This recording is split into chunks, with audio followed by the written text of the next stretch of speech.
persembahkan tubuhku sebagai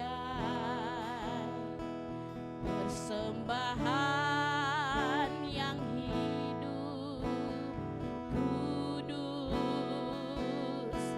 dan yang berkenan padamu, sebagai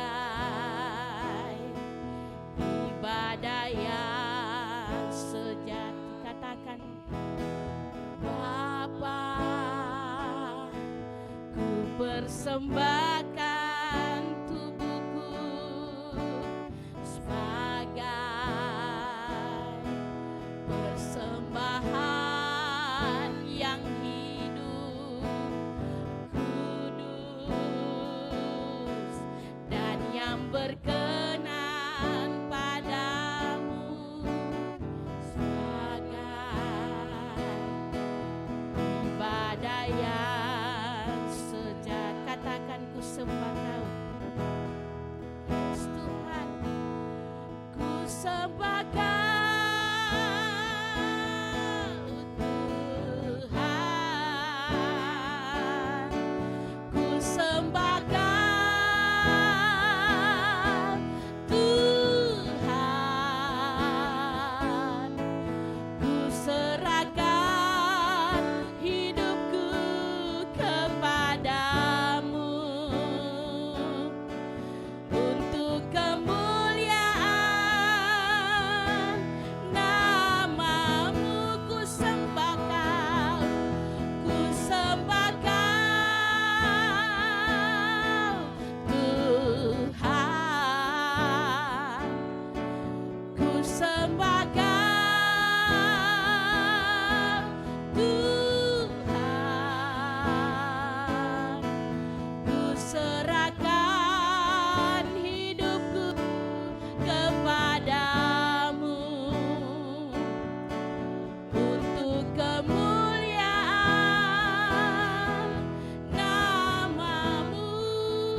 kekuatan kami hanya di dalam Engkau Tuhan. Ketika kami percaya dan kami menyerahkan semuanya totalitas kepada Engkau Tuhan, maka di situ terletak kekuatan kami Bapa di dalam nama Yesus. Terima kasih Tuhan. Terima kasih Bapa. Kami bersyukur atas kehadiran-Mu di tengah-tengah kami di pagi hari ini Tuhan. Biarlah roh-Mu semakin menyala-nyala atas setiap kami Tuhan. Supaya kami datang Tuhan. Kami tidak menjadi orang yang biasa-biasa saja Tuhan. Tapi ketika kami pulang, ada sesuatu Tuhan. Ada kemuliaan Tuhan Tuhan. Kemuliaan Tuhan terbit atas kehidupan kami Bapa di dalam nama Yesus. Terima kasih Tuhan. Terima kasih Bapa. Terima kasih Roh Kudus. Segala pujian, segala hormat hanya bagi Engkau Tuhan. Di dalam nama Tuhan Yesus kita katakan amin. Oke. Masih kuat berdiri ya? Oke. Kita mau bernyanyi, kita mau berbahagia dengan Tuhan kita. Saya percaya bahwa kita semua yang hadir di sini merasa bahagia ya. Karena tadi bilangnya baik kan, keadaannya baik. Berarti kita tentunya bahagia. Oke ya? Setuju ya? Oke. Yes. Oh, haleluya.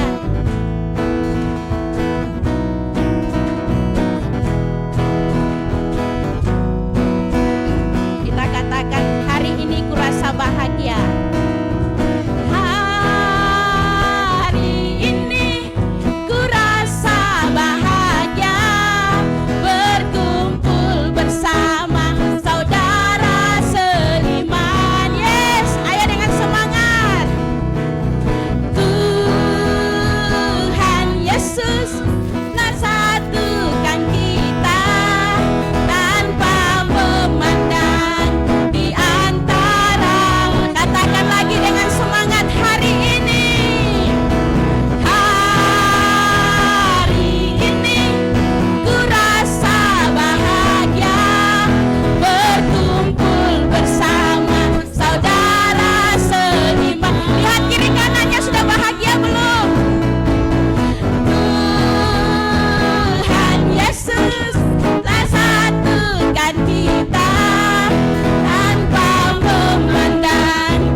Oke.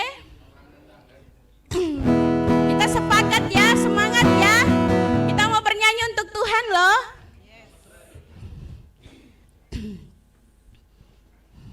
Oke, kita ulang ya. Hari ini ku rasa bahagia berkumpul bersama saudara seiman.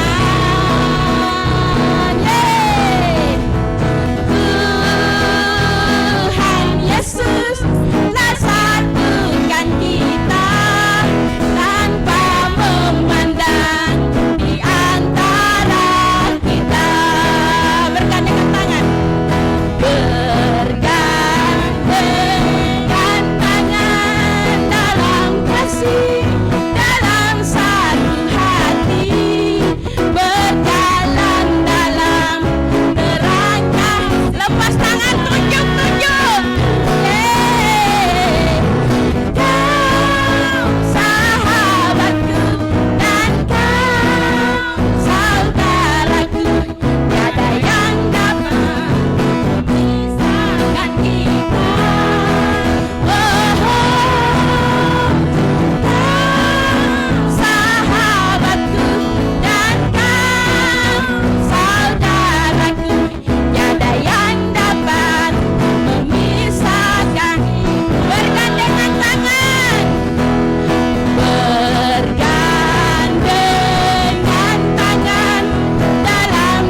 alam.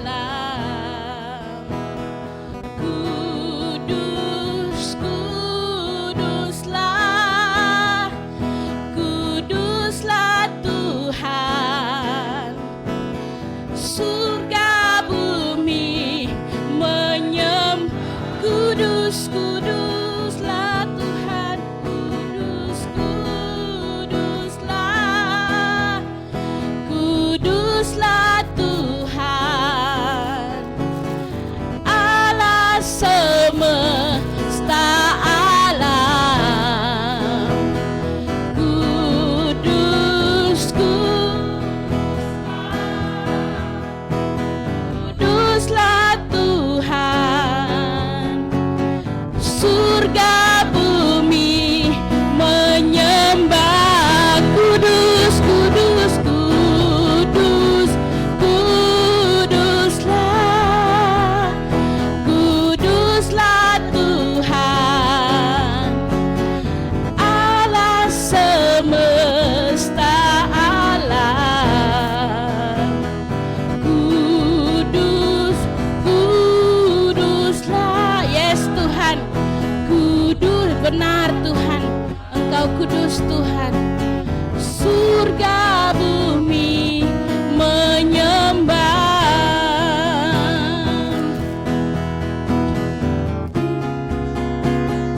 Kudus, kuduslah,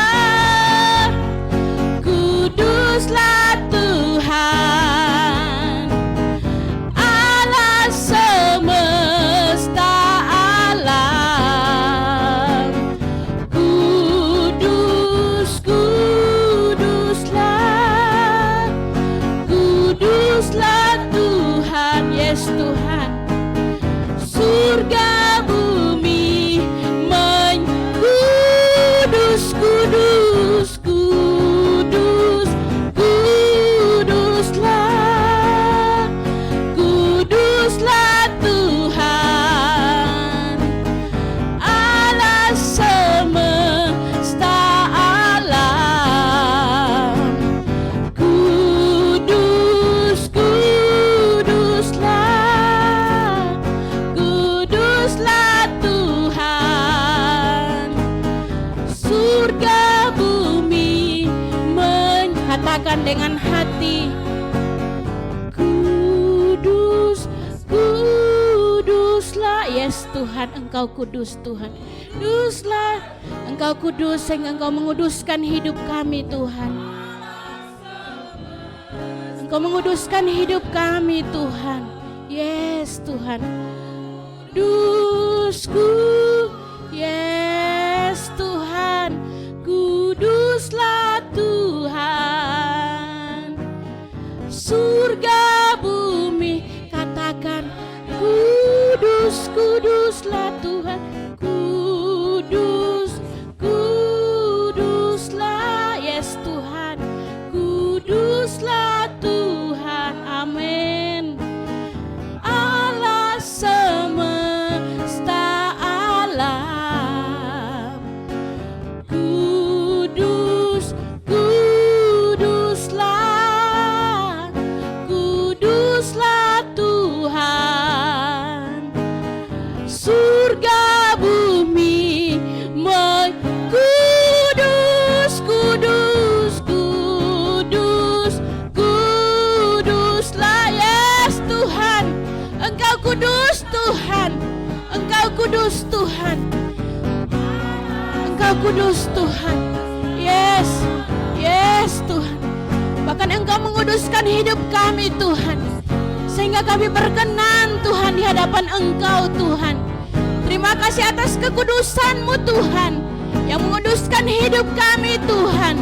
Yes, kudus, kudus, kudus, kuduslah, kuduslah Tuhan. Allah semesta alam.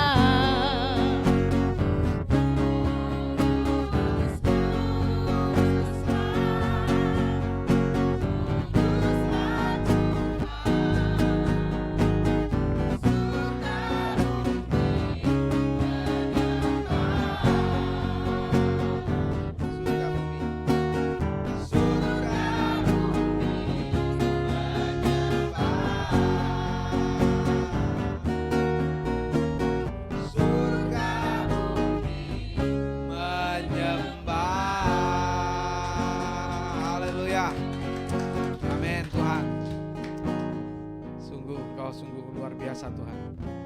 Kami bersyukur kepadamu Tuhan untuk kehadiran di tengah kami. Terima kasih untuk Roh-Mu Tuhan yang bekerja atas kami, yang mengurapi kami, membawa kami hidup dalam penyembahan kepada Engkau. Terima kasih Bapa, biarlah Engkau yang bekerja atas kami semua tempat ini. Biarlah Engkau yang berfirman kepada kami, Roh-Mu yang berkata-kata kepada kami, kepada hamba-Mu Tuhan, lewat hamba-Mu untuk berkata-kata kepada setiap kami yang mendengar. Biarlah Roh-Mu yang menangkap, biarlah setiap Roh-Mu Tuhan bekerja atas setiap kami yang menangkapnya Tuhan, menerimanya Tuhan. Biarlah Roh-Mu yang mengurapi kami dan kami semua mengerti kebenaran firman-Mu Tuhan. Silakan Tuhan Roh Kudus, kami persilahkan Engkau bekerja atas kami. Kami persilahkan Engkau bergerak atas kami. Kami mempersembahkan diri kami kepada Engkau. Terima kasih Bapa, kami siap untuk menerima firman-Mu. Dalam nama Tuhan Yesus Kristus kami berdoa dan mengucap syukur. Haleluya. Amin. Puji Tuhan, silakan duduk Bapak Ibu Saudara dikasihi Tuhan. Kita buka Alkitab kita di dalam Roma pasal 10.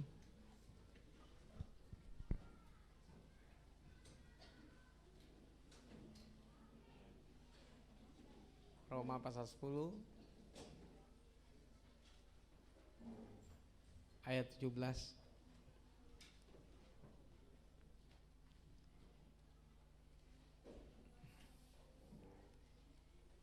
Alkitab berkata, jadi iman timbul dari pendengaran, dan pendengaran oleh firman Kristus. Jadi Alkitab berkata bahwa iman itu timbul dari pendengaran, dan pendengaran oleh firman Kristus. Jadi iman timbul dari pendengaran. Iman kita timbul dari kita mendengar. Mendengar apa? Firman. Firman apa? Firman Kristus. Saudara yang dikasihi oleh Tuhan, banyak orang mendengar firman, tapi belum tentu yang didengarnya adalah firman Kristus. Ada orang mendengar firman, tapi mungkin itu adalah hanya sekedar kata-kata yang mengenakkan telinganya. Tapi firman yang Tuhan inginkan adalah firman dari Kristus. Kristus yang berfirman kepada kita. Amin. Kristus yang berfirman kepada kita. Jadi iman itu timbul dari pendengaran. Kita mendengar. Kita mendengar apa yang dibacakan oleh hamba Tuhan. Kita mendengar apa yang dikhotbahkan hamba Tuhan. Kita mendengar. Tapi apakah itu menimbulkan iman bagi kita? Belum tentu itu semua menimbulkan iman. Ada banyak orang yang mendengar firman, tapi hanya sebagian orang yang mempunyai iman, mendapatkan iman yang benar, mendapatkan firman dari Kristus. Tapi Tuhan katakan bahwa iman itu timbul dari pendengaran oleh firman Kristus. Artinya bahwa setiap orang yang memiliki iman itu berasal daripada pendengarannya akan firman Kristus. Oleh karena itu saudara yang dikasihi oleh Tuhan, kita harus mendengar firman Kristus. Bagaimana kita bisa mendengar firman Kristus? Ini penting bagi kita. Mari kita buka Alkitab kita di dalam Mazmur pasal 1.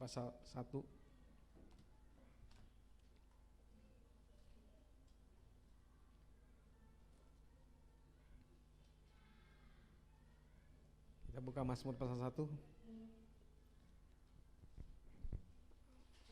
dari ayat pertama. Berbahagialah orang yang tidak berjalan menurut nasihat orang fasik, yang tidak berdiri di jalan orang berdosa, yang tidak duduk di dalam kumpulan pencemooh, tetapi yang kesukaannya ialah Taurat Tuhan, dan yang merenungkan Taurat itu siang dan malam. Ia seperti pohon yang ditanam di tepi aliran air, yang menghasilkan buahnya pada musimnya, dan yang tidak layu daunnya, apa saja yang diperbuatnya berhasil. Bukan demikian orang fasik, mereka seperti sekam yang ditiupkan angin. Sebab itu orang fasik tidak akan tahan dalam penghakiman. Begitu pula orang berdosa dalam perkumpulan orang benar. Sebab Tuhan mengenal jalan orang benar, tetapi jalan orang fasik menuju kebinasaan. Alkitab berkata di sini, berbahagialah orang yang tidak berjalan menurut nasihat orang fasik, yang tidak berdiri di jalan orang berdosa, dan yang tidak duduk di dalam kumpulan penyembah. Ada 3 kriteria orang di sini yang disebut sebagai orang-orang yang tidak mendapat bagian dalam firman iman. Mereka adalah orang-orang yang hidupnya tidak berjalan menurut nasihat orang fasik. Itu yang pertama. Dan yang kedua, apa yang dilakukannya adalah mereka adalah orang-orang yang tidak berdiri di jalan orang berdosa.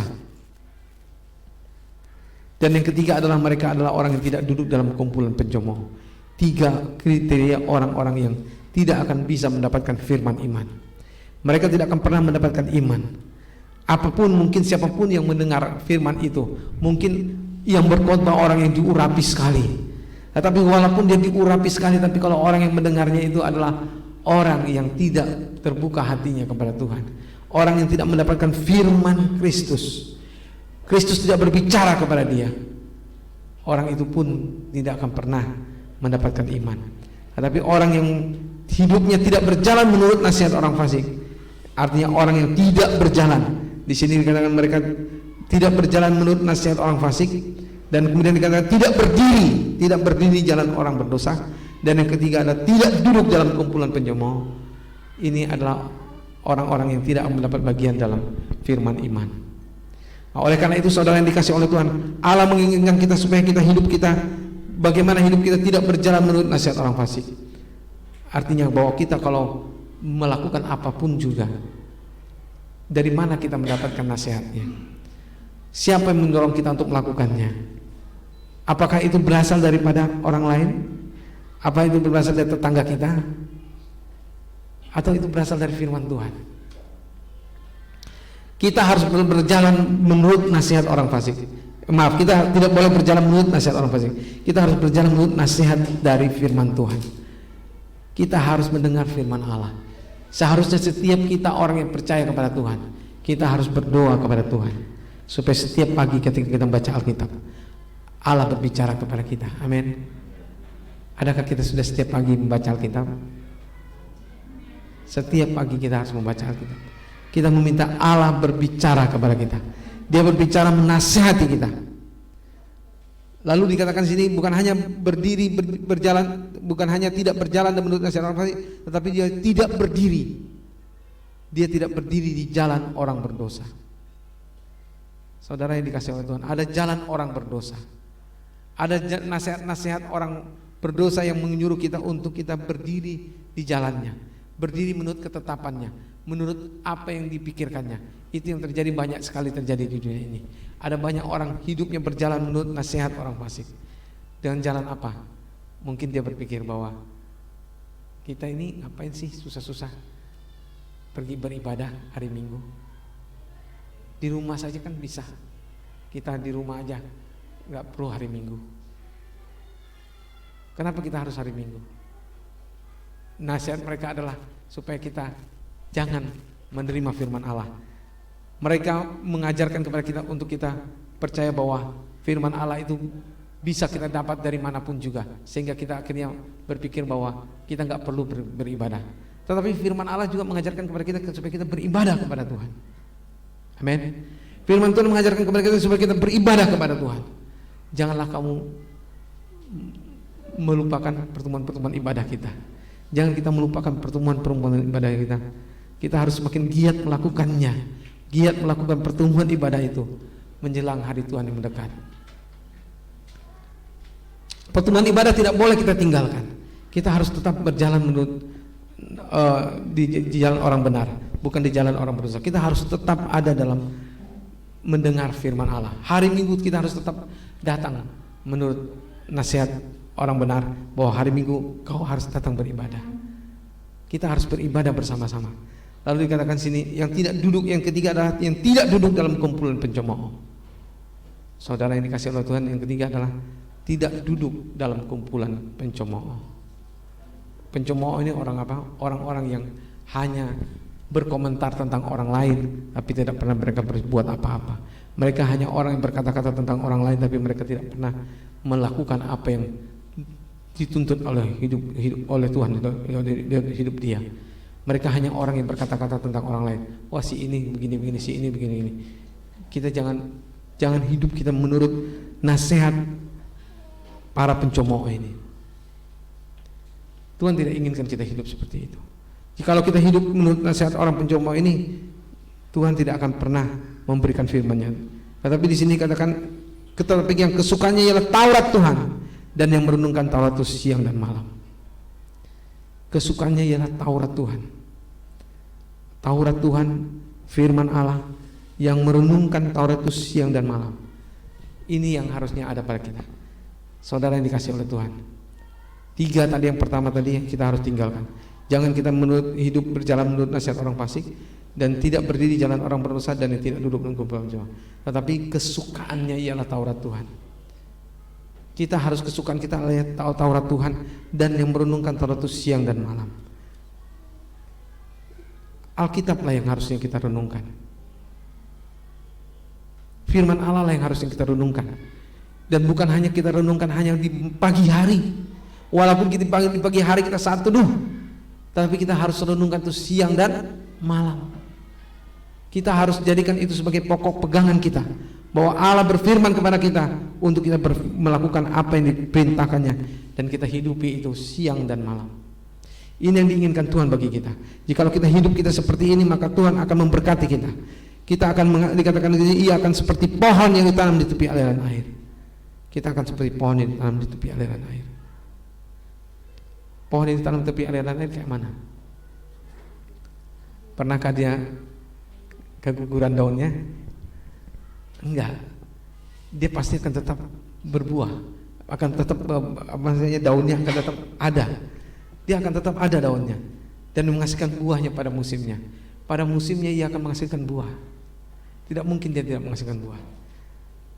Lalu di sini dikatakan, dan yang tidak layu daunnya, apa saja yang diperbuatnya berhasil. Yang tidak layu daunnya dan apa saja yang diperbuatnya berhasil.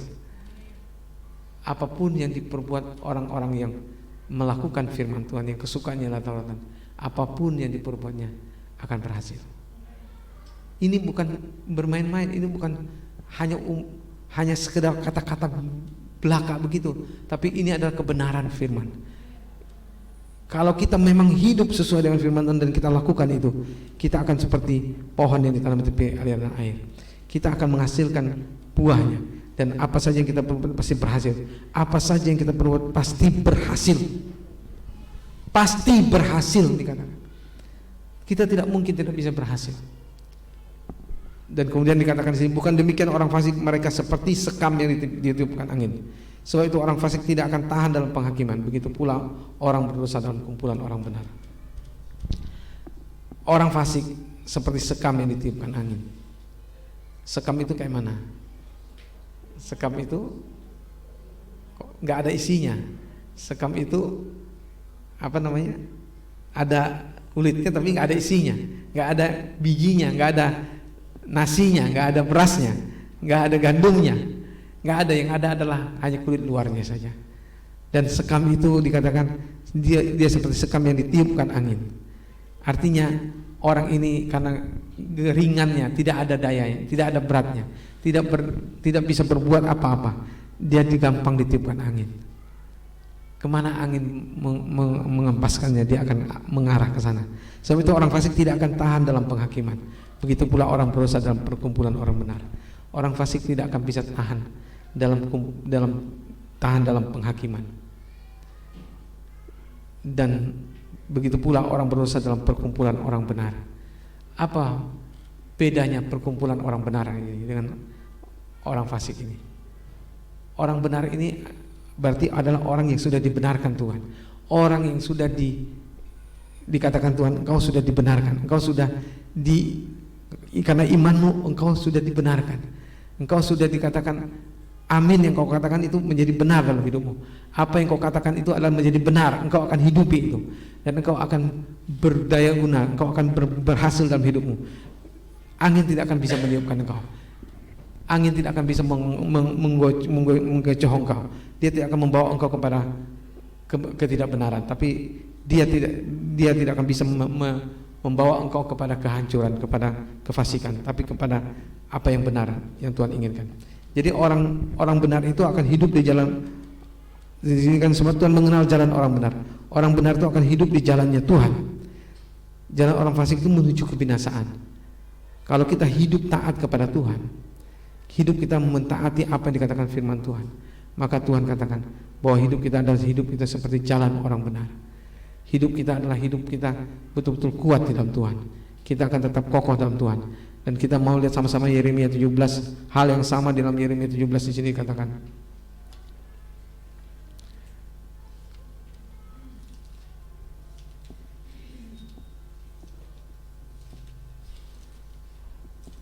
Yeremia pasal 17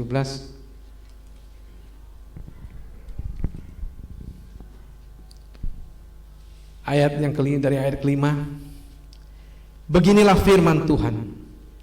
Terkutuklah orang yang mengandalkan manusia, yang mengandalkan kekuatannya sendiri, dan yang hatinya menjauh daripada Tuhan.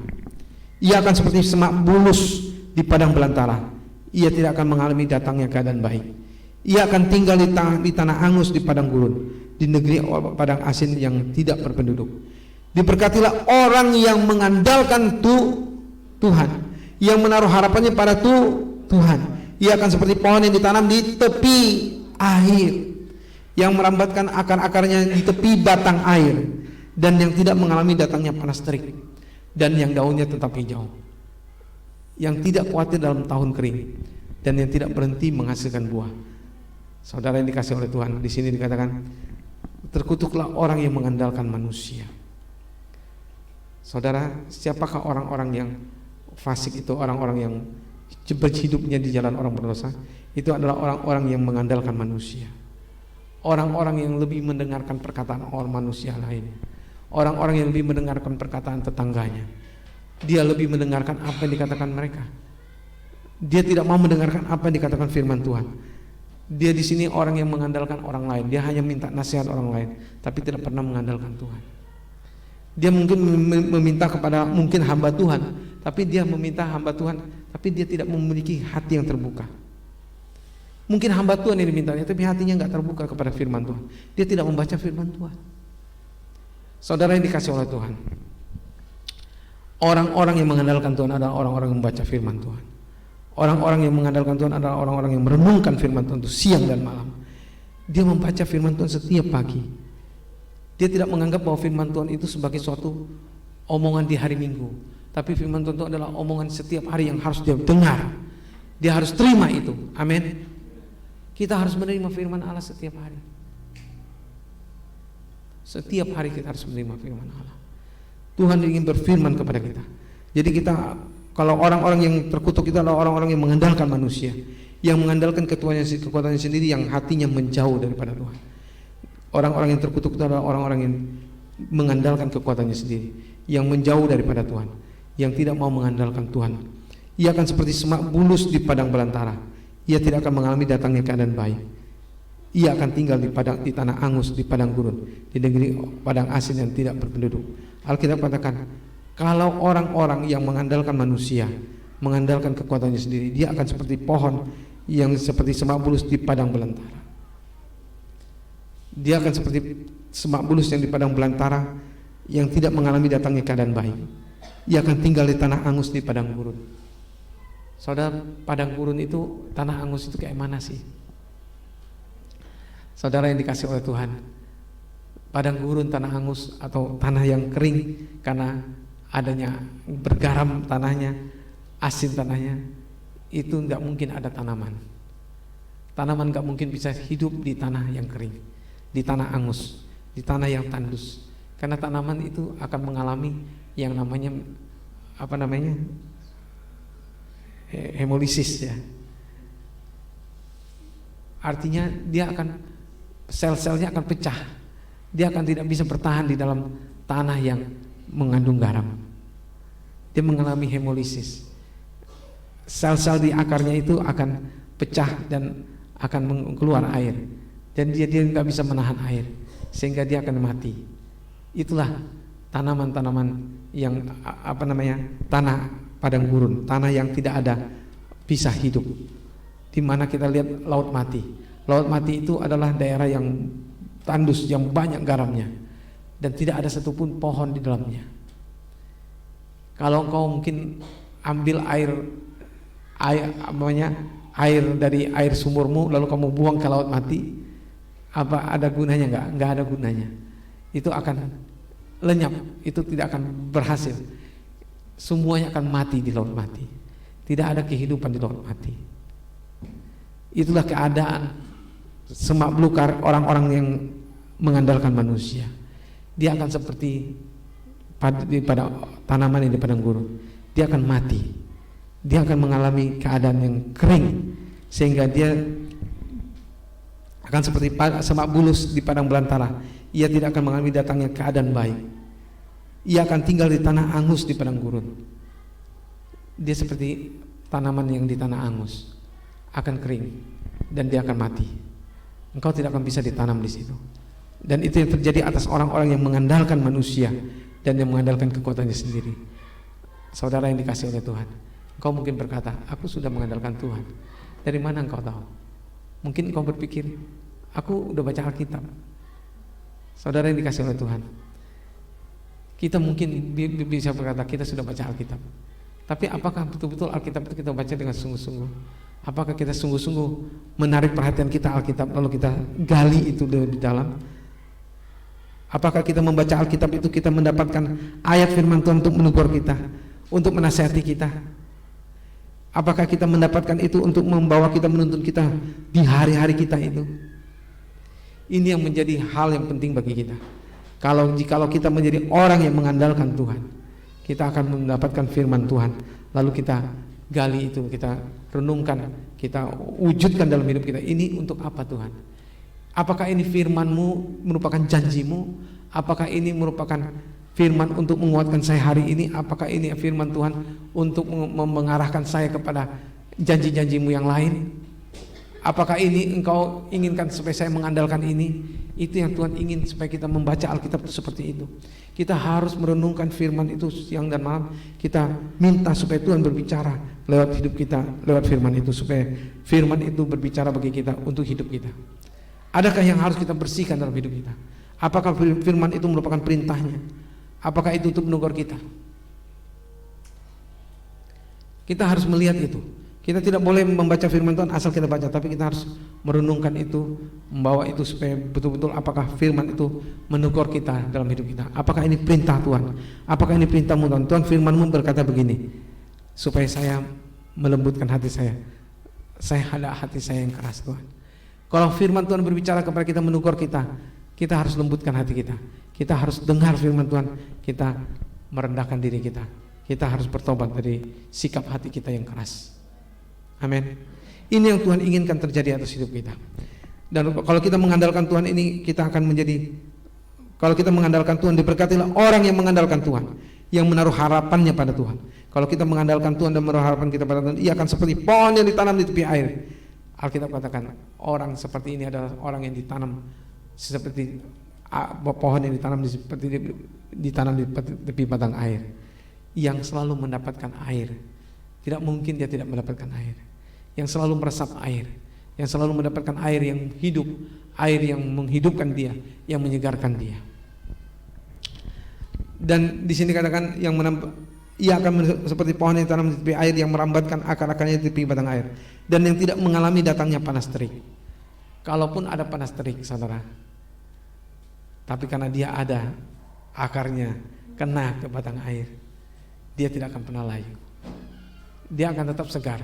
Amin. Yang tidak khawatir dalam tahun kering. Walaupun ada tahun kering, dia tidak khawatir, karena akarnya selalu kena ke air. Dan dia tidak berhenti menghasilkan buah. Dia akan selalu menghasilkan buah. Pada waktunya dia harus berbuah, dia pasti berbuah. Itu yang terjadi atas orang-orang yang mengandalkan Tuhan. Oleh karena itu dikatakan, orang yang mengandalkan Tuhan, apapun yang diperbuatnya pasti berhasil. Ini akan terjadi atas hidup kita. Kalau kita mengandalkan Tuhan pasti berhasil. Betapa liciknya hati, lebih licik daripada segala sesuatu. Hatinya sudah membatu. Siapakah yang dapat mengetahuinya? Saudara yang dikasihi oleh Tuhan, apa yang harus kita deteksi dalam diri kita? Kalau kita sendiri mungkin mengatakan, aku sudah mengandalkan Tuhan, aku sudah baca Alkitab, tapi kenyataannya hidupku kok begini saja. Saudara yang dikasihi oleh Tuhan, betapa liciknya hati. Lebih licik daripada segala sesuatu. Siapakah yang dapat mengetahuinya? Saudara yang dikasihi oleh Tuhan, kita harus lidiki hati kita. Ketika hidup kita tidak berhasil dalam apa yang kita lakukan, ketika kita banyak kegagalan kita dalam hidup kita, kita harus melihat hati kita. Alkitab katakan bahwa hati kita inilah yang licik, lebih licik dari segala sesuatu. Hatinya sudah membatu, siapakah yang dapat mengetahuinya? Kalau hati kita sudah menjadi licik dan membatu, mengeraskan hati kita, nggak ada yang tahu. Kita pun mungkin sekarang merasa kita orang yang benar. Mungkin kita sekarang orang yang paling benar, tidak ada salah kita.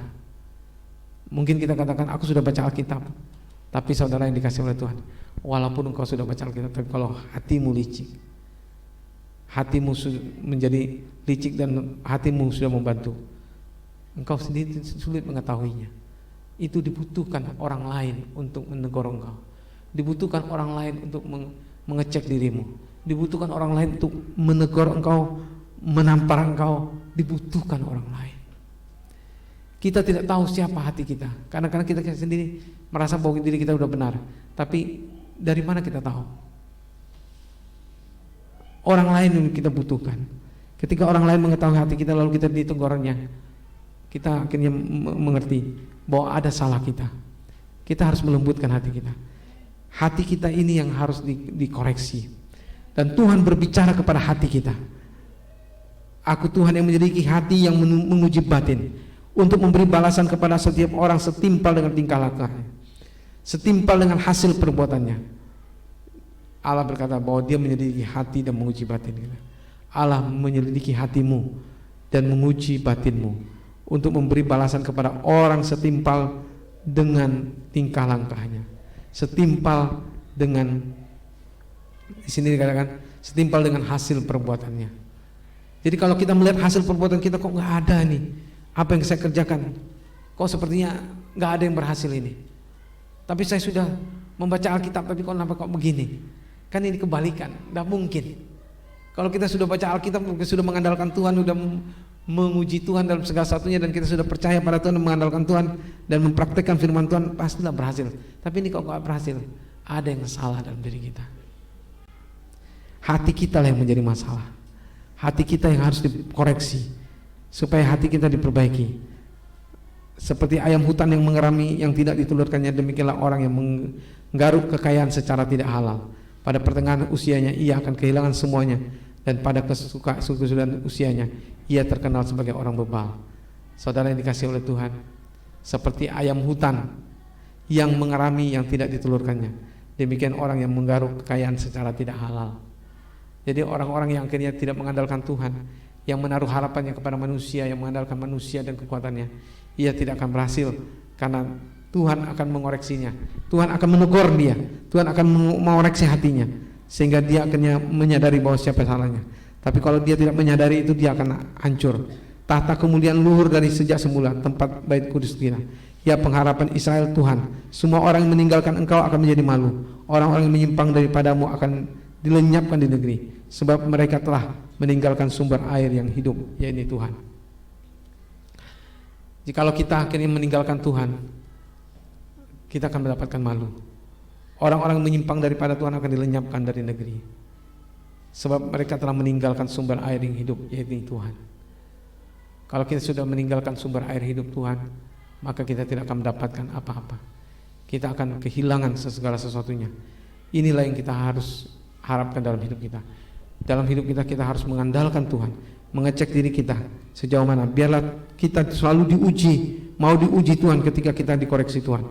Ketika kita saat teduh di dalam Tuhan, kita harus mau dikoreksi oleh Tuhan. Kita harus mau ditegur oleh Tuhan. Apapun perintah Tuhan itu, kita harus mau ditegur. Mungkin kita katakan, Tuhan aku sudah melakukan ini, tapi kalau Tuhan katakan kau belum mentaati ini, kita harus siap hati kita dikoreksi. Amin. Kita harus siap dikoreksi. Ini yang diinginkan Tuhan. Dengan kita membuka hati kita, maka Tuhan akan mengoreksi hati kita, dan Tuhan akan berfirman kepada kita. Dan apa yang kita andalkan dari firman Tuhan ketika kita sudah baca, itu akan berbicara kepada kita. Dan ketika Tuhan berbicara kepada kita dalam hati kita, Dia akan mengarahkan kepada kita kepada kebenaran. Dia akan menuntun kita ke kehidupan kita kepada seluruh kebenaran. Amin.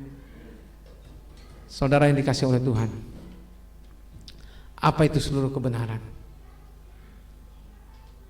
Allah ingin supaya hidup kita dituntun kepada seluruh kebenaran. Allah tidak menginginkan hidup kita dituntun oleh nasihat-nasihat dari orang fasik. Allah tidak inginkan hidup kita menurut apa yang dikatakan orang lain, tetapi Allah ingin hidup kita menurut nasihat firman Tuhan.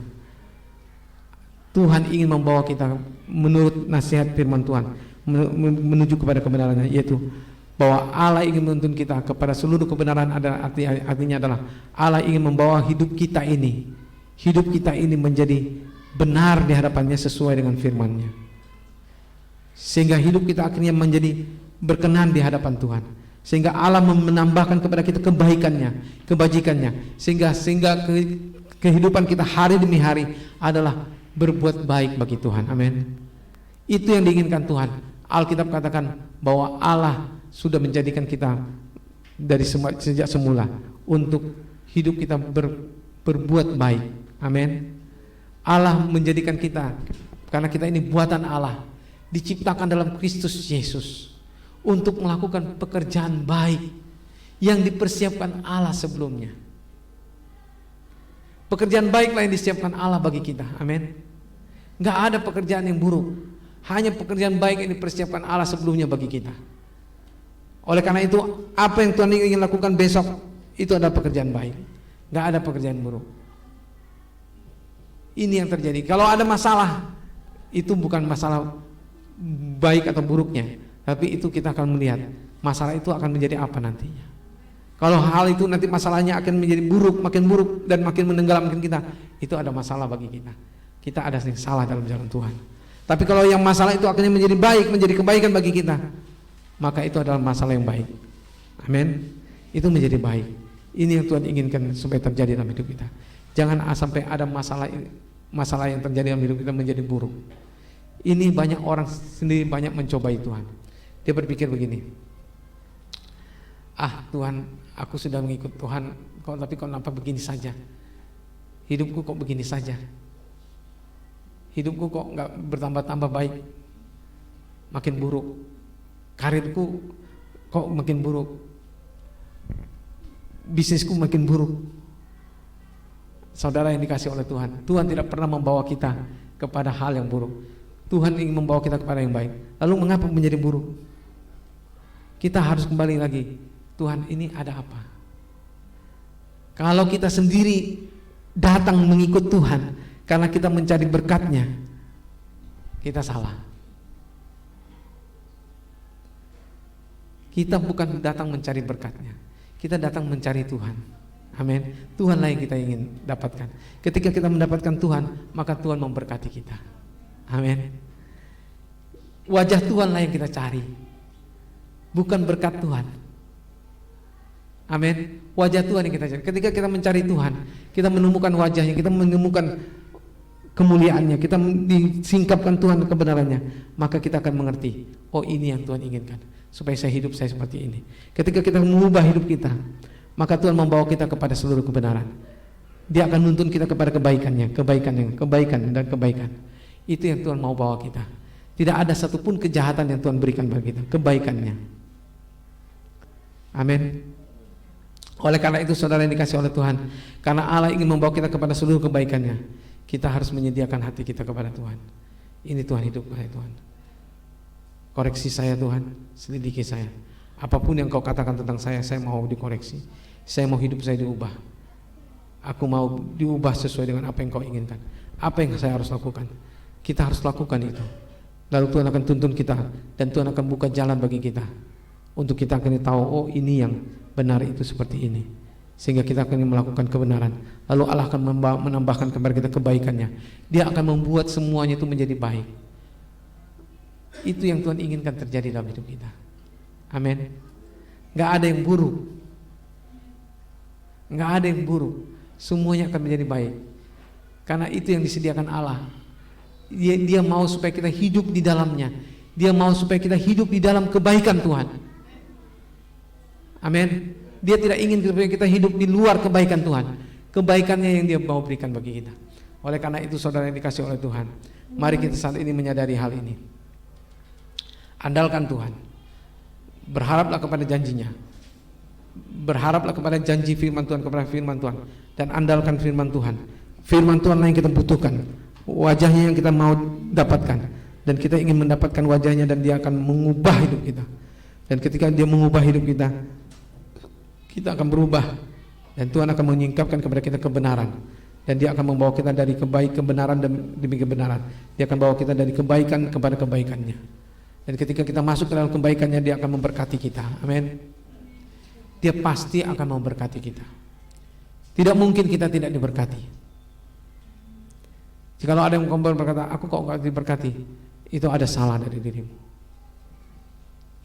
Tidak mungkin kita tidak diberkati. Semua kita pasti akan diberkati. Semua kita pasti akan bisa makan. Amin. Tidak ada yang tidak bisa makan.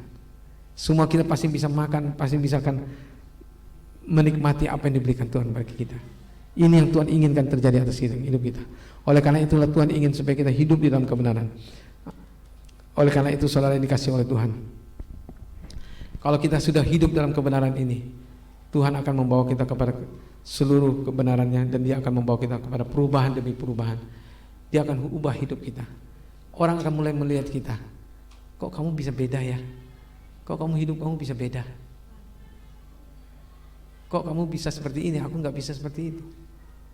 Siapa yang membuat kamu bisa seperti itu? Itu yang akan terjadi. Orang akan menilai hidup kita itu bagaimana. Orang akan menilai kita ini berbeda dengan orang lain.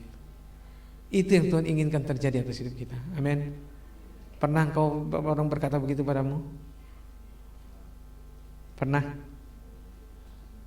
Pernah enggak? Saya pernah. Saudara belum pernah? Sudah pernah, puji Tuhan. Ayo, terjadi perubahan. Harus ada perubahan dalam hidup kita. Orang Kristen itu tidak boleh hidupnya seperti itu terus menerus. Harus ada perubahan dalam hidupnya. Dan hidup itu harus bisa dinilai orang lain. Harus bisa dinilai orang lain dan dilihat orang lain. Wah, ini dia kok bisa berubah ya. Dulu kayaknya dia ini orangnya gak begitu loh, tapi sekarang kok berubah. Dia bisa dilihat orang lain, dan orang memuji dia, dan dia akan bertanya kepadamu, mengapa engkau bisa berubah? Itu yang harus terjadi dalam hidup kita. Amin. Nah, itu yang Tuhan inginkan supaya kita mengandalkan Dia. Jikalau kita mengandalkan Dia, pasti Dia membuat kita pasti berhasil. Tidak ada tidak mungkin yang tidak mungkin tidak berhasil. Oke, puji Tuhan. Itu yang ingin kita dengar dari firman Tuhan. Kita akan menerima penyerahan anak dari saudara kita Hendrikus dan Ibu Rosanli ya. Ibu apa? Ibu Desi. Kita akan menerima penyerahan anak dari keluarga ini.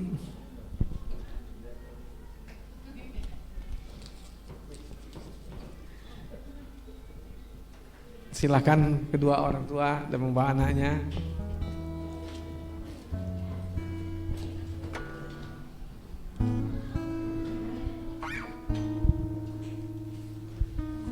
Oh ya ada.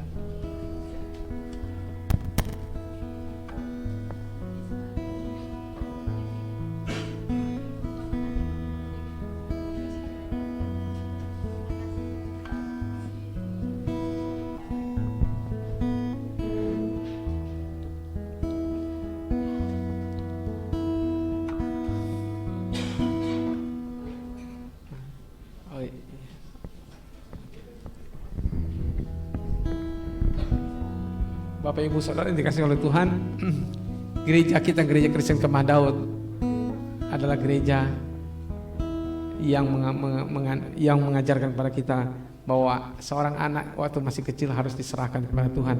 Bukan diserahkan untuk dibaptis, tapi diserahkan untuk menjadi milik Tuhan. Amin. Nah, kita akan buka Alkitab kita dalam Lukas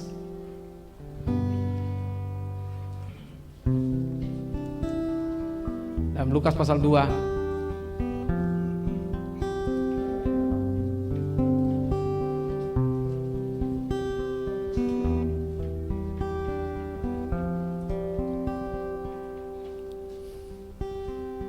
Dari ayat 22, ketika genap waktu pentahiran menurut hukum Taurat Musa, mereka membawa dia ke Yerusalem untuk menyerahkannya kepada Tuhan. Seperti ada tertulis dalam hukum Tuhan, semua anak laki-laki sulung harus dikuduskan bagi Allah. Dan untuk mempersembahkan korban apa yang difirmankan dalam hukum Tuhan, yaitu sepasang burung bertekukur dan dua ekor anak burung merpati. Adalah di Yerusalem seorang bernama Simeon. Ia seorang yang benar dan saleh, yang menantikan penghiburan bagi Israel. Roh Kudus ada di atasnya, dan kepadanya telah dinyatakan oleh Roh Kudus. Maaf saudara, ayat 26, dan kepadanya telah dinyatakan oleh Roh Kudus bahwa ia tidak akan mati sebelum ia melihat Mesias, yaitu dia yang diurapi Tuhan. Ia datang ke bait Allah oleh Roh Kudus ketika Yesus anak itu dibawa masuk dibawa masuk oleh orang tuanya untuk melakukan kepadanya apa yang ditentukan hukum Tuhan, hukum Taurat. Ia menyambut anak itu dan menatangnya sambil memuji Allah, katanya, sekarang Tuhan, biarkanlah hamba-Mu ini pergi dalam damai sejahtera sesuai dengan firman-Mu, sebab mataku telah melihat keselamatan yang daripadamu, yang telah Engkau sediakan di hadapan segala bangsa, yaitu terang yang menjadi penyataan bagi bangsa-bangsa lain, menjadi kemuliaan bagi umat-Mu Israel. Dan bapa serta ibunya amat heran akan segala apa yang dikatakan tentang dia. Lalu Simeon memberkati mereka dan berkata kepada Maria ibu anak itu, sesungguhnya anak ini ditentukan untuk menjatuhkan atau membangkitkan dan banyak orang di Israel, dan untuk menjadi suatu tanda yang menimbulkan perbantahan, dan suatu pedang akan menembus jiwamu sendiri, supaya menjadi nyata pikiran hati banyak orang.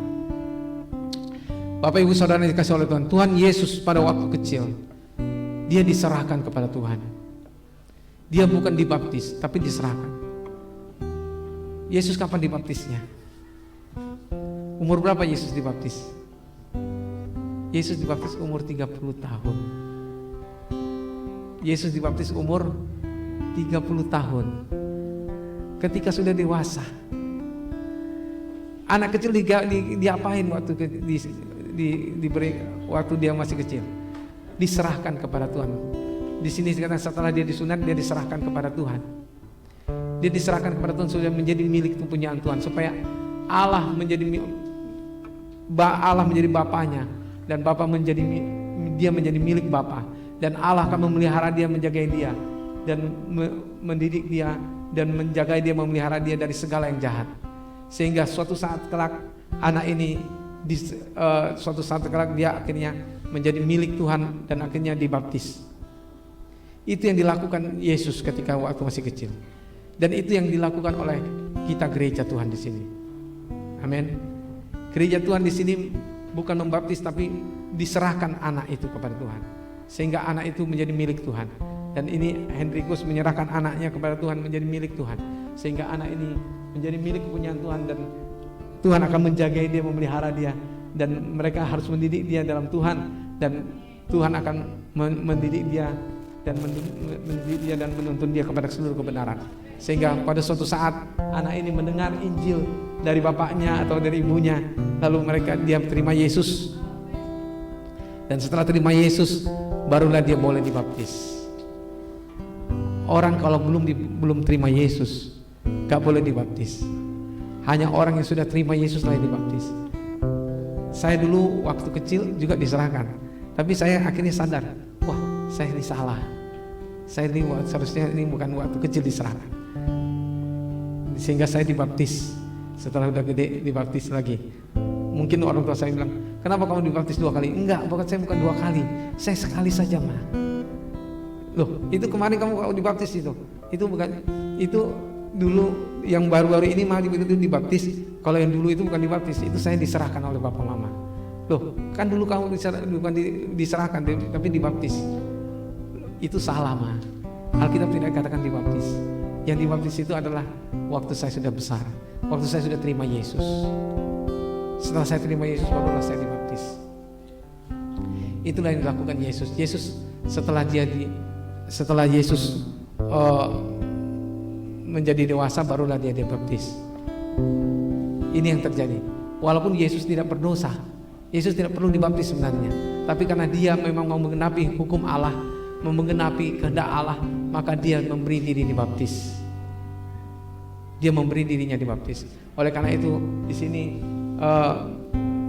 saudara kita Alora Wilhelmina Rosanli akan diserahkan kepada Tuhan untuk menjadi milik Tuhan, sehingga dia menjadi milik Tuhan dan Allah menjadi bapaknya, dan dia dididik di dalam Tuhan, sehingga nanti suatu saat kelak dia akan mengenal Tuhan dan menerima Yesus sebagai Tuhan dan Juru Selamatnya. Ini yang terjadi atas Alora Wilhelmina Rosanli.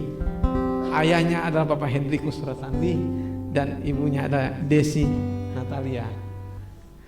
Oke, oleh karena itu saudara yang dikasih oleh Tuhan, kita akan menyambut Alora Wilhelmina ini, Rosanli ini menjadi milik Tuhan. Kita akan menerimanya. Oleh karena itu saya menanyakan kepada kedua orang tuanya, apakah Bapak Hendrikus Rosanli dan Ibu Desi Natalia mau menyerahkan Alora Wilhelmina Rosanli sebagai milik Tuhan? Ya, kami bersedia. Ya, oleh anugerahnya mereka bersedia menyerahkan Alora Wilhelmina Rosanli sebagai milik Tuhan. Kita akan menerima ini.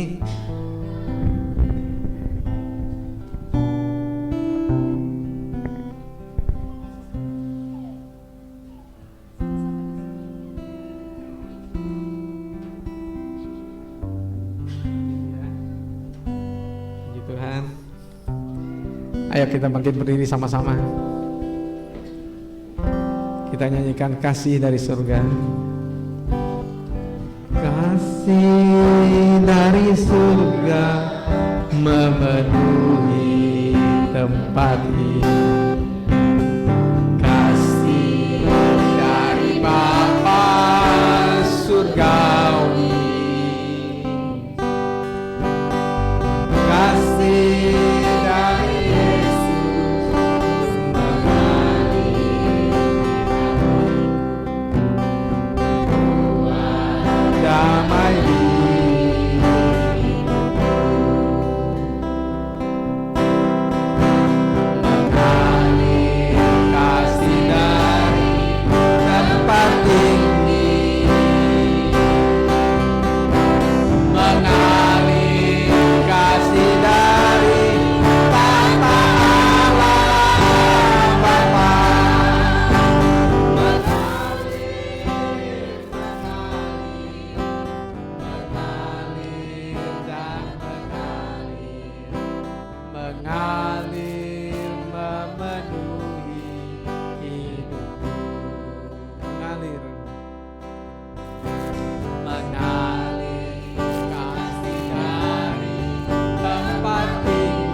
kasih dari surga.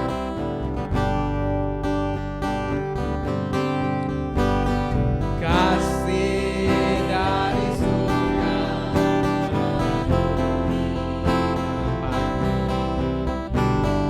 kasih dari Bapa surgawi, kasih dari Yesus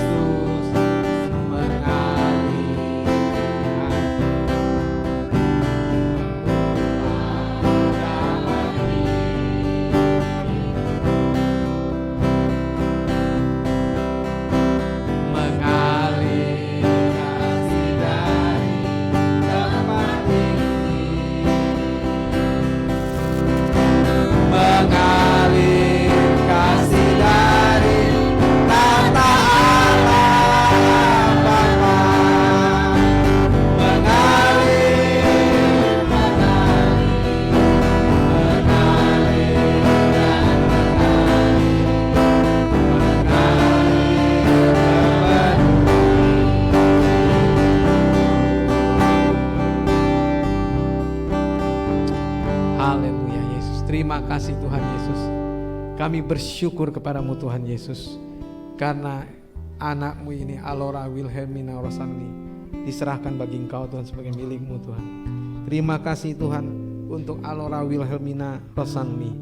Kami bersyukur Tuhan, ini adalah anak kedua saudara kami Tuhan, Hendrikus Rosanli dan Desi Natalia.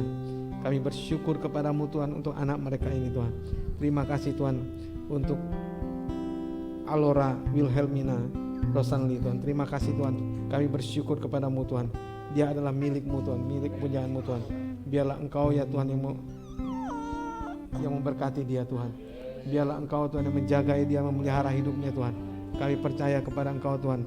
Engkau yang menjaga dia Tuhan, menjauhkan dia dari segala yang jahat. Roh-Mu Tuhan yang menuntun dia Tuhan kepada seluruh kebenaran-Mu Tuhan. Roh-Mu yang menuntun dia Tuhan dari saat ini Tuhan sampai kepada besarnya Tuhan, sampai dia percaya dan menerima Engkau Yesus sebagai Tuhan dan Juru Selamatnya. Pakailah dia Tuhan dalam nama Tuhan Yesus. Urapilah dia Tuhan, nama Tuhan. Pakailah Hendrikus Rosanli Tuhan dan Ibu Desi Natalia Tuhan. Pakai urapi mereka Tuhan, siapkan mereka Tuhan untuk mereka bisa mendidik Wilhelmina Tuhan untuk taat kepada Engkau, untuk tunduk kepada Engkau, untuk menghormati Engkau dan takut kepada Engkau Tuhan. Kami berdoa dalam nama Tuhan Yesus. Terima kasih Tuhan Yesus, kami percaya bahwa Engkau yang memilikinya Tuhan. Engkau yang memakai dia Tuhan. Kami percaya dia menjadi anak yang taat dan mengasihi Engkau Tuhan. Terima kasih Tuhan Yesus, kami menyerahkan dia kepada tangan kasih karunia-Mu Tuhan. Dalam nama Tuhan Yesus, jadikan dia milik punyaan-Mu Tuhan. Jadikan dia milik punyaan-Mu yang menjadi takut akan Engkau Tuhan. Terima kasih Tuhan Yesus untuk Alora Wilhelmina Rosanli ini Tuhan. Terima kasih Tuhan, Engkau memakai dia Tuhan bagi kemuliaan nama-Mu Tuhan. Terima kasih Tuhan, kami menyerahkan dia ke dalam tangan kasih karunia-Mu. Dalam nama Tuhan Yesus Kristus kami sudah berdoa dan mengucap syukur doa. Haleluya. Amin. Amin. Amin.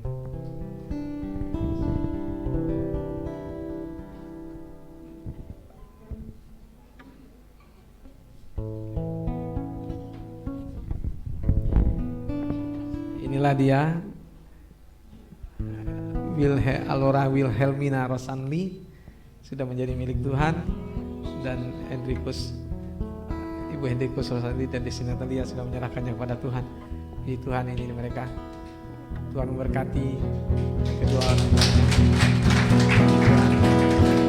Oke, Tuhan memberkati. Silakan duduk kembali. Puji Tuhan, silakan duduk saudara.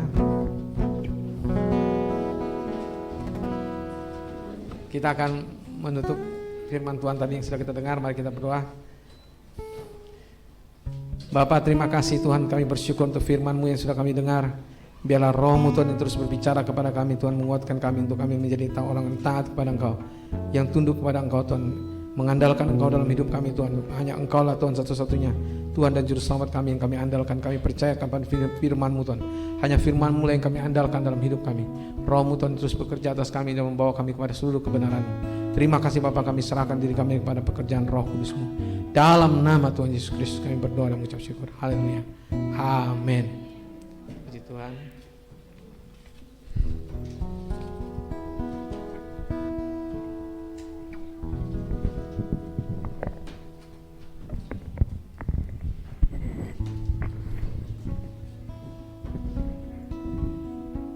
Oke, diberkati dengan firman-Nya. Oke, kita akan mendengar kesaksian. Silakan Bapak Ibu yang ingin menyampaikan kebaikan Tuhan, atau tadi mungkin pas dengar firman Tuhan ada sesuatu, ada mungkin terketuk hatinya gitu dengan firman-Nya, silakan. Atau yang pertama saya berikan kesempatan dulu Pak Eso kesaksiannya. Ya.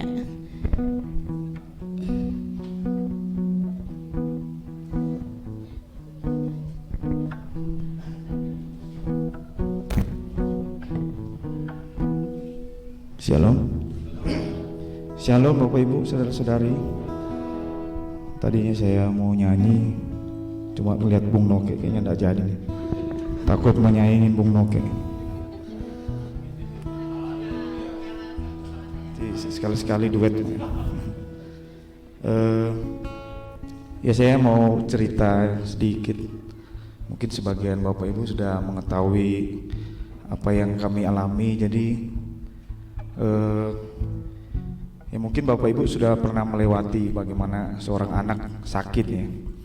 Tapi saya sebagai orang tua, waktu kami bawa Ken ke rumah sakit, agak kurang menduga gitu, karena saya sejak masa kecil dan sampai sekarang tidak pernah diopnam, dan istri juga begitu. Jadi saya bilang, aduh, kok tiba-tiba datang langsung diopnam. Saya nggak tahu apa ya secara ilmu medis kami nggak tahu, tiba-tiba dibawa ke rumah sakit, trombositnya 16.000. Saya pikir oh banyak ini 16.000 kan. Saya lihat di Google, wah ternyata 150.000 normalnya. Saat itu saya nggak tahu gitu, saya cerita ke Cincia, saya cerita ke Juwita. Ternyata kalau di angka seperti itu kemungkinan akan keluar darah, dan juga Mama Ulen juga pernah cerita bagaimana Ulen pernah mengalami DBD. Saat di rumah sakit itu hari pertama kan di ruang perawatan biasa, sudah mulai gelisah gitu kan. Aduh kok bisa anak saya ini masuk rumah sakit, saya punya Tuhan yang besar, seharusnya saya doakan sembuh, saya pikir begitu ya. Karena itu 5 hari di rumah baru kami bawa ke rumah sakit, karena kami bawa ke dokter, ke apotik, demam tinggi waktu habis komsel gabungan, tiba-tiba demam tinggi kami ukur 40 derajat dan tidak turun-turun 2 hari. Kami bawa ke apotik, turun, tapi turunnya agak dingin, beda dengan dingin AC ya, jadi dingin, kok dingin banget ini, panasnya sudah turun tapi dingin. Baru istri saya ngeliat, wah ini nggak mungkin, ini demam berdarah, ini bintik. Biasanya kalau dipencet-pencet merahnya ini kalau nggak hilang demam, ya kira-kira begitulah. Jadi tapi saya menyaksikan kalau anak saya sakit biasanya 2 hari sudah lompat-lompat. Ini 5 hari nggak lompat-lompat dia. Jadi masih tidur lemah, saya kasih makan, dia kayak ngantuk, padahal tidur terus. Jadi ada sempat juga mungkin kesalahan saya sebagai orang tua, marah sama Ken, marah sama istri saya. Kenapa dia ini kok tidak seperti biasanya? Jadi waktu hari Senin itu kami ya udah kita bawa aja ke rumah sakit. Saya cuma mau katakan bahwa memang pertolongan Tuhan itu tidak pernah terlambat. Mungkin ada kelalaian kami sebagai orang tua, terlalu lambat untuk bawa ke rumah sakit. Dan tapi di situ saya banyak belajar. Jadi di ruang perawatan, besoknya masuk ICU. Wah, mulai panik saya kan. Ini biasanya orang-orang ICU ini orang-orang kritis kan. Menurut saya begitu kan. Saya berdoa kepada Tuhan, kenapa nih anak saya Tuhan. Waktu itu juga kami lagi nyiapin acara youth camping di H-3 hari. Saya sempat berpikir, sepertinya kok Tuhan tidak berpihak sama saya gitu. Saya sempat berpikir, saya berdoa kepada Tuhan. Ya Tuhan cuma ajarin saya untuk tetap tenang. Saya sempat marah sama istri saya. Oh, kondisi kayak gini kok masih tetap tenang? Tenang aja ya, santai aja. Mana santai begini? Jadi saya nggak tega ngelihat pakai oksigen, ditusuk sana sini. Gua nggak tega. Jadi saya kadang juga ngelihat si Ken paling cuma berapa detik, saya nggak tega karena saya pikir Tuhan kalau bisa tukaran gitu. Dia yang sehat, saya yang sakit. Hati sebagai orang tua kan pasti seperti itu. Jadi saya bilang sama teman-teman, ya udah, saya bilang sama Erik, kamu urus dulu, gua harus fokus ke sini. Kemungkinan juga mungkin saya tidak akan pergi karena saya lebih memilih keluarga. Menurut saya begitu. Saya harus fokus. Puji Tuhan. Dan saat itu juga disuruh ke PMI transfusi trombosit. Saya pikir wah ini lebih gawat lagi, ku bilang kan. Saya berdoa di jalan.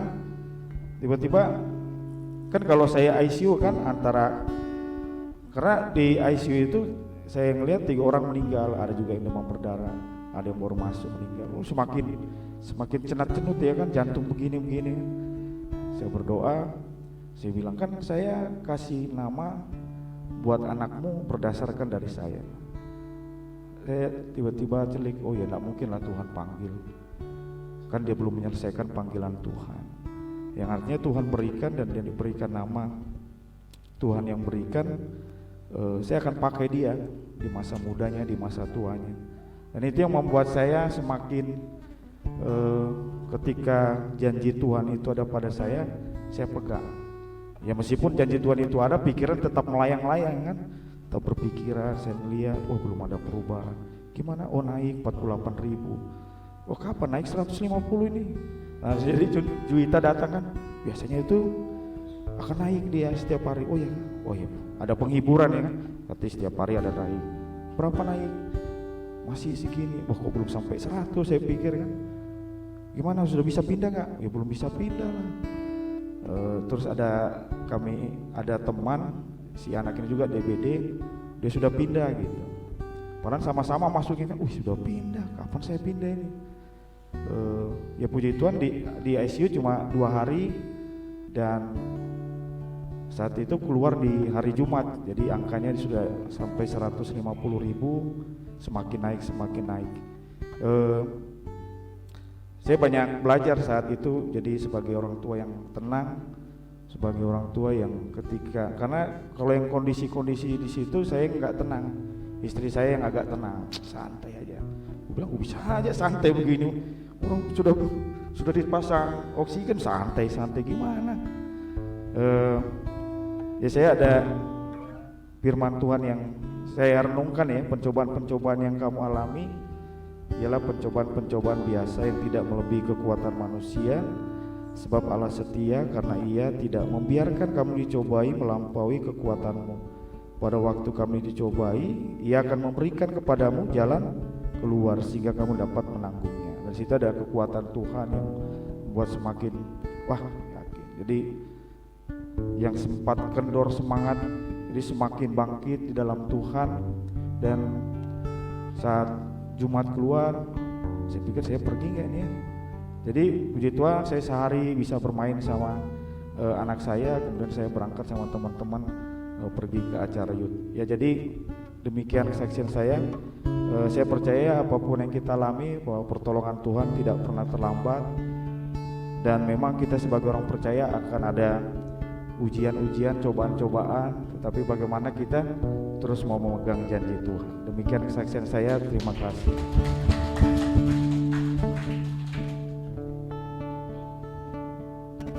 Ya, terima kasih, kesaksiannya sangat memberkati. Ya, saya juga pernah alami, tapi saya yang panik, suami enggak gitu. Dia masih ngorok aja waktu bulannya sudah kritis kan, masih sempat krok. Bulan ini orang ini enggak kepikiran ke anaknya sakit. Soalnya waktu itu sih sudah parah banget. Mungkin kalau Ken enggak pendarahan, kalau si Ulin sudah pendarahan. Tapi ya betul kata Pak Eso bahwa pertolongan Tuhan tidak pernah terlambat dalam kehidupan kita ketika Dia mau terus memakai hidup kita lebih lagi gitu ya. Oke, mungkin keluarga Pak Hendrikus ingin menyampaikan kebaikan Tuhan di hari ini.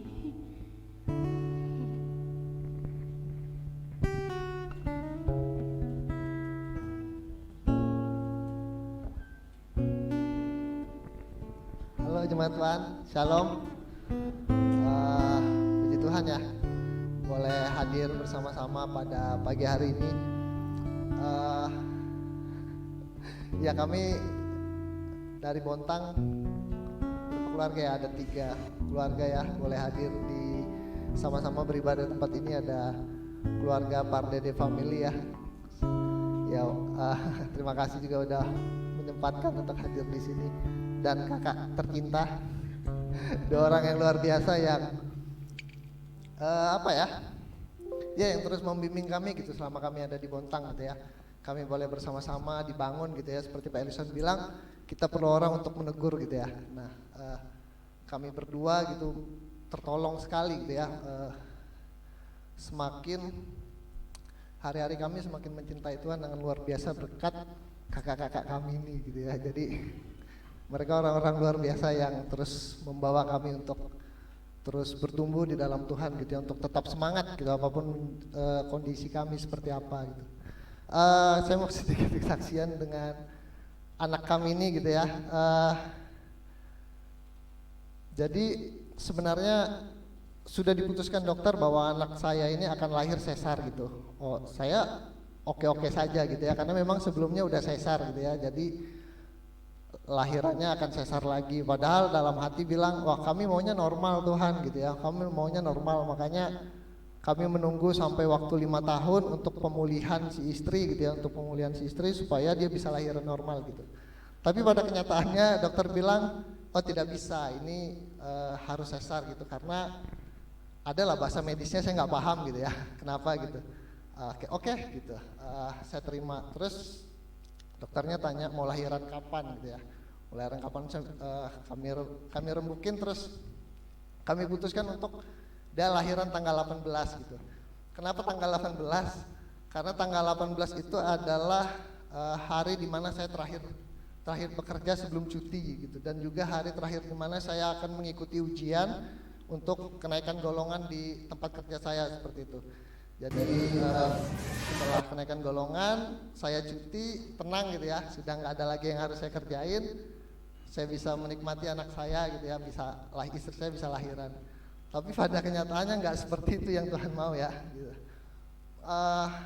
Tanggal 14 siang ya, 14 siang gitu ya, dia udah mengalami rembes ketuban gitu ya. Terus dia bilang kayaknya kita harus ke rumah sakit ya untuk ngecek gitu. Oke, kita ke rumah sakit lah siang itu. Saya posisinya malamnya akan bekerja gitu ya, malamnya akan bekerja jam 10 malam gitu. Oke, kita bawa siang. Terus kata perawatnya bilang, oh ini masih aman, masih belum gitu ya, belum ada tanda-tanda pembukaan gitu ya, kata perawatnya gitu ya. Akhirnya dirujuklah ke rumah sakit lain untuk mengecek gitu ya, karena waktu itu hari apa ya, Minggu ya, Sabtu ya, hari Sabtu untuk mengecek ke rumah sakit lain, karena di rumah sakit kami itu dokternya nggak ada gitu ya untuk mengecek USG ya, USG-nya nggak ada, jadi dirujuklah ke rumah sakit lain, tapi jam 8 malam. Oke, kami pulang gitu ya, kami sempat jalan gitu ya, kami sempat minum jus gitu ya, sambil menunggu itu gitu ceritanya. Saya dalam hati, tanggal 18 aman gitu ya, tanggal 18 juga masih jauh kok, tenang aja, saya bilang sama istri saya. Kalau kebalikan dari esok, kalau saya yang tenang gitu ya, kalau istri saya nggak panikan. Sempat saya bercandaan sama dia gitu ya, dia kan nggak suka durian ya gitu ya. Tiba-tiba kami beli jus gitu ya, saya beli jus durian tertutup rapat gitu ya, baunya nggak ada, tapi nggak saya minum di mobil gitu ya, saya bawa pulang ke rumah. Terus sorenya malamnya istri saya tanya, ini jus apa? Jus apel gitu, sambil saya sibuk-sibuk gitu ya bercanda sama dia gitu, jus apel gitu. Nggak taunya dia minum betulan gitu ya. Dia marah banget sama saya gitu, dia marah banget, kenapa dia menipu saya? Enggak, maksud saya bercanda gitu, saya nggak tahu kalau dia bakal sungguh-sungguh seperti itu. Nah, setelah kami bercandaan itu, tiba-tiba dia bilang kayaknya kita harus ke rumah sakit secepatnya deh, karena sudah semakin banyak ini rembesannya. Oke, kami putuskan untuk malamnya ke rumah sakit, sebelum ke rumah sakit rujukan sudah nggak sempat gitu ya, jadi kan bawa lagi lah ke rumah sakit yang terdekat dengan rumah kami gitu. Akhirnya kata perawatnya bilang, oh iya ini sudah memang waktunya gitu untuk lahiran. Dalam hati saya, wah nggak jadi tanggal 18 ya Tuhan ya. Mana saya lagi lagi berjuang gitu ya untuk menghadapi ujian kenaikan ini juga luar biasa gitu, karena ujian terakhir saya gitu ya untuk bisa sampai pada titik dimana golongan terakhir di pekerjaan saya gitu. Akhirnya malamnya perawatnya datang sama saya, dia bilang, Pak ini nanti kita lahirannya jam 10 ya. Jam 10, oh oke gitu ya, saya bilang jam 10 malam, oh oke gitu. Tangkapan saya itu jam 10, bukan jam 10 malam, tangkapan saya jam 10 pagi gitu. Jadi saya semakin tenang, oh masih bisa kerja nih malam gitu ya. Biar aja istri saya di rumah sakit gitu, saya masih bisa bekerja. Saya datangin istri saya bilang, kita nanti lahirannya jam 10 pagi ya, tenang aja ya, di sini istirahat aja. Istri saya lihat saya, jam 10 malam, saya kaget. Loh, tadi katanya jam 10 pagi, jam 10 malam. Saya tanya lagi, jam 10 malam, wih 1 jam setengah lagi gitu. 1 jam setengah saya belum persiapan apa-apa gitu, belum minta izin, belum apa dan lain sebagainya gitu. Akhirnya terus cuman ada kami berdua gitu ya. Kak Grace waktu itu lagi pulang kampung gitu ya, teman-teman juga lagi pada sibuk, orang tua saya juga belum ada persiapan datang karena janjinya tanggal 18 gitu. Saya berdoa sama Tuhan, saya bilang kalau memang ini menjadi kehendak Tuhan dan memang sudah waktunya Tuhan, ya saya serahkan sama Tuhan gitu ya. Saya percaya, saya pegang janji Tuhan gitu bahwa itulah kondisinya yang akan Tuhan berikan buat kami berdua gitu ya. Saya bilang kami istri, ayo kita berdoa gitu. Akhirnya kami di ruangan kami berdoa bahwa ini yang terbaik yang Tuhan sediakan buat kita dan kita harus jalani ini semua gitu ya.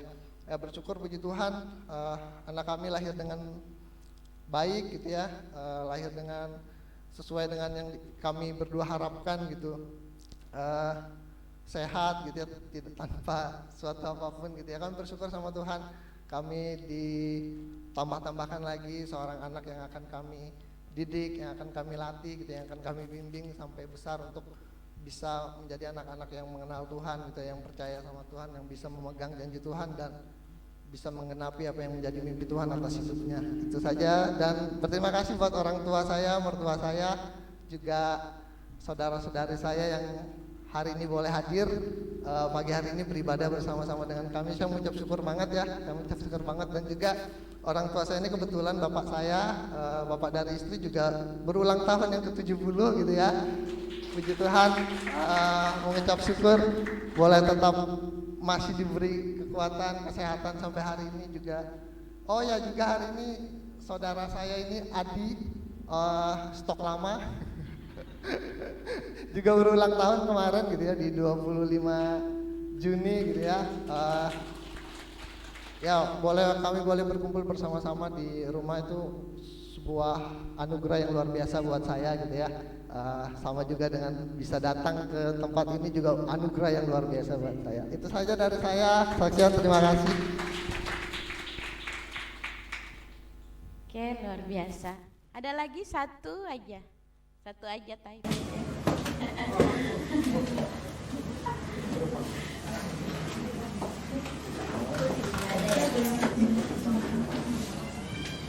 Oke, kalau ada Bapak Ibu persiapkan persembahannya. Mungkin yang belum menerima amplop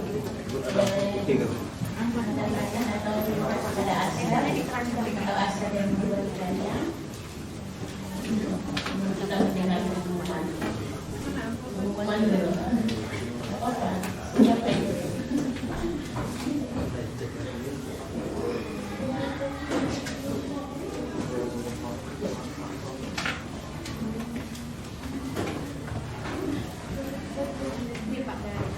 Shalom Bapak Ibu. Shalom. Pada institusi membagi amplop persembahan kalian jadi tanda. Sekali lagi shalom Bapak Ibu. Kita akan mendengar pengumuman kita pada kesempatan pagi hari ini, Minggu tanggal 26 Juni 2022, pengumuman pertama. Ya, kita menyaksikan dulu ya. Ada video ya. Video dari bikin kemarin.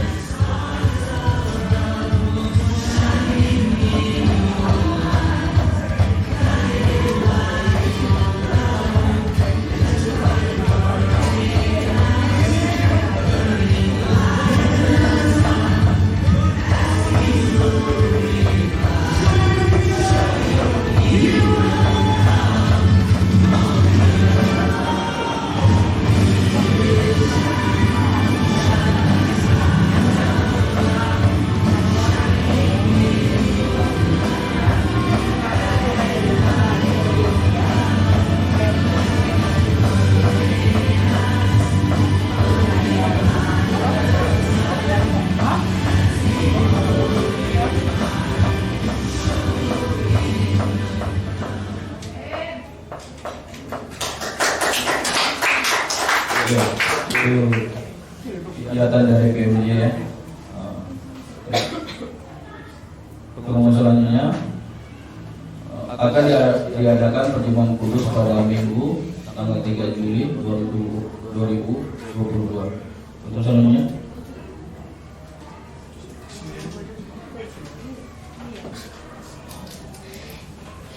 ya, ini sudah pada hari Sabtu ya, hari Sabtu kemarin tanggal 25 Juni ada Novitasari Esrut, yang kedua kita Puspita Malau Esrut juga, Firmadia Ersawan SD. Ada orangnya? Oh, yang itu ya. Ada orangnya? Tidak ada. Ya.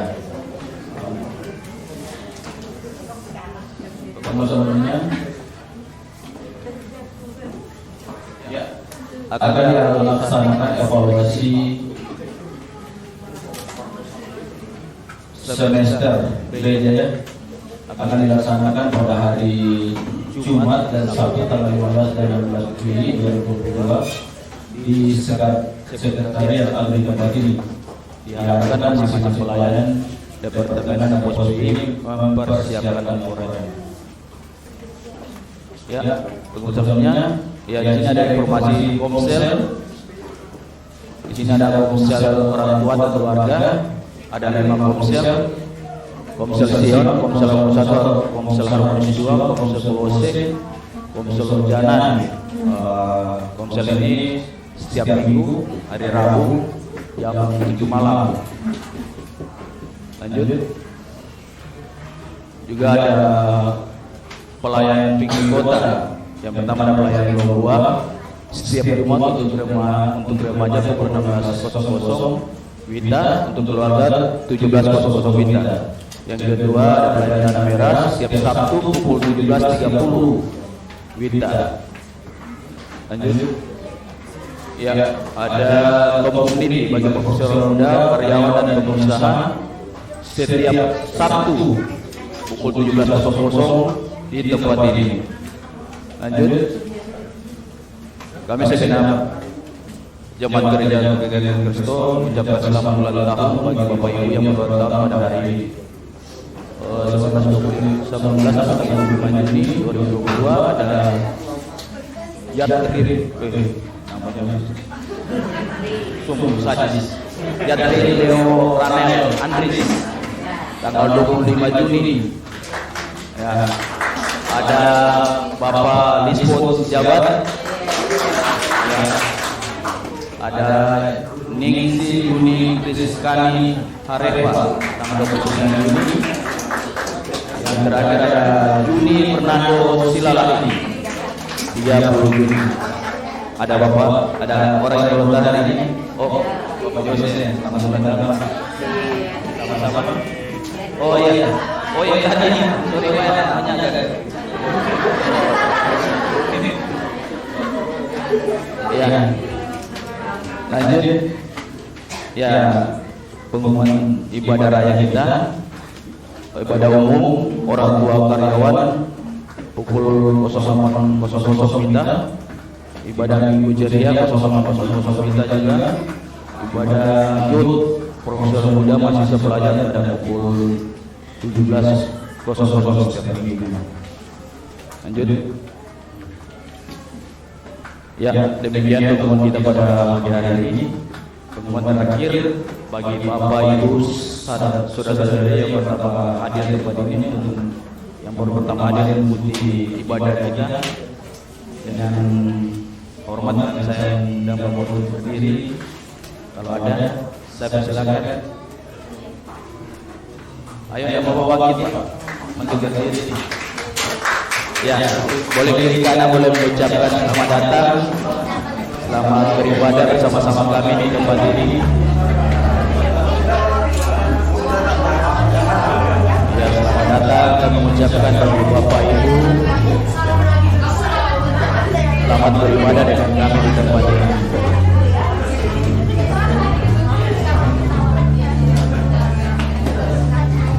Itu aja teman-teman kita pada kesempatan pagi hari ini. Tuhan Yesus memberkati.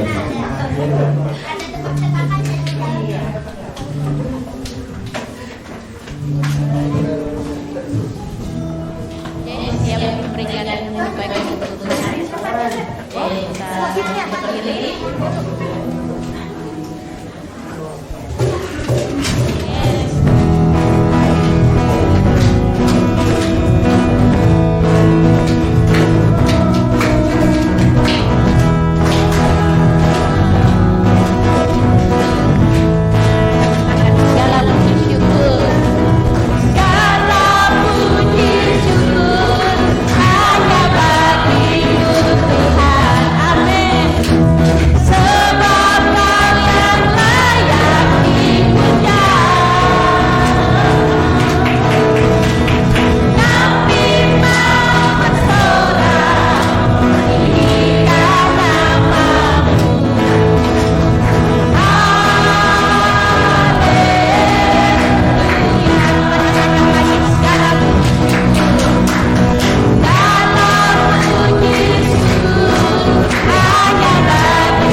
memberikan Kau Yesus menjaga kami jauh dari segala hal. Terima kasih Bapa, jadi tolong terima kasih anugerah luar biasa. Terima kasih Bapa, terima kasih Roh Tuhan menolong kami Bapa, dalam roh khusus Bapa,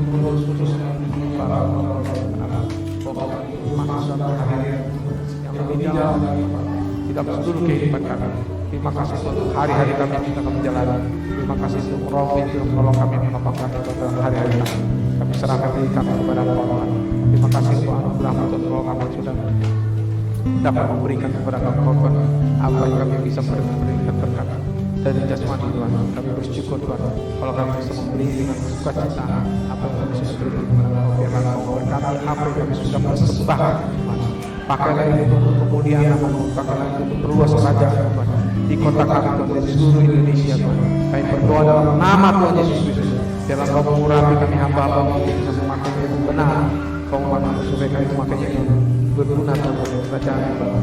Dalam nama Tuhan Yesus, terima kasih Bapa. Kami bersyukur Tuhan, terima kasih untuk berkat-Mu Bapa atas kami semua. Terima kasih kasih karunia Tuhan Yesus Kristus yang terus menopang kami, menolong kami sehingga kami berbahagia. Damai sejahtera dan bisa peroleh kemenangan demi kemenangan dalam hidup kami. Terima kasih Roh Kudus menyertai kami sehingga kami bisa masuk dalam seluruh kebenaran. Kami bisa taat kepada Kau Bapa. Terima kasih Bapa. Kami bisa mengambil kami kepada Kau. Kau yang menyertai kami dalam tulang kami dan seluruh keluarga kami. Kami serahkan diri kami kepada pekerjaan Roh Kudus dalam nama satu nama yang indah Tuhan Yesus Kristus. Kami serahkan diri kami dalam nama Tuhan Yesus Kristus. Kami berdoa dan bersyukur. Haleluya. Amin. Tuhan berkati kita semua. Salam kata diri Tuhan.